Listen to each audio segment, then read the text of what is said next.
আসসালামু আলাইকুম। সবাই কেমন আছেন? আশা করি সবাই ভালো আছেন। আপনাদেরকে আমি এখন বিয়ের বর্তমান হিসাব দিব, ব্যয় এবং আয়ের হিসাবটা। অনুষ্ঠান করে বিয়ে করলে খরচ এবং লাভ।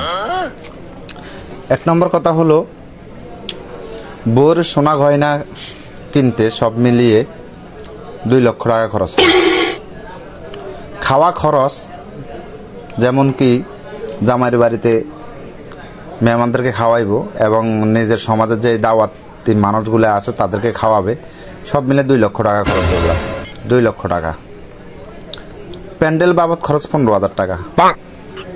এটা হলো স্টাফ, শুধু প্যান্ডেল বাবদ ডেকোরেশন 15,000 টাকা। আসা যাওয়া গাড়ি ভাড়া 20,000 টাকা। সব মিলিয়ে বিয়ের খুচরা খরচ 50,000 টাকা। ব্যয় হলো 4,85,000 টাকা। এবার আসেন আয়ের হিসাবটা করি। আয়ের হিসাবটা হলো, 1 নম্বর হলো শ্বশুর বাড়ি থেকে জামাই ফেলো সোনার রিং সব মিলিয়ে 70,000 টাকা। এটা হলো জামাই পাইছে শ্বশুর বাড়ির থেকে।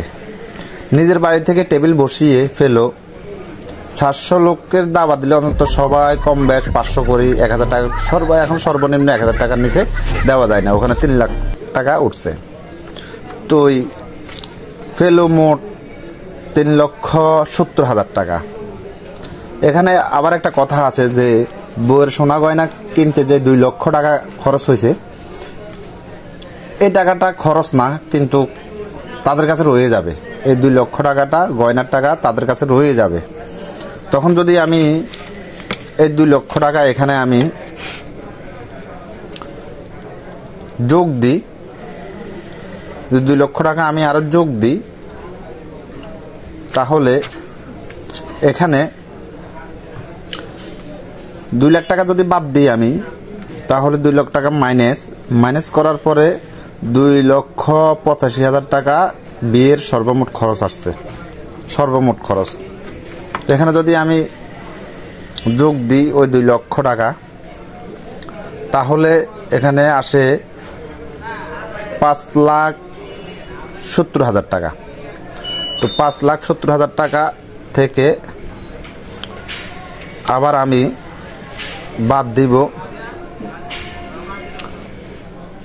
4,85,000 টাকা। 4,85,000 টাকা। তাহলে আমার অবশিষ্ট আয় দাঁড়ালো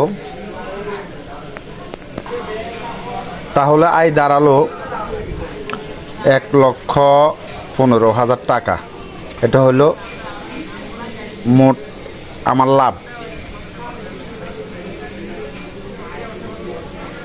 বর্তমান বিবাহের লাভ রইল আমার 1,15,000 টাকা।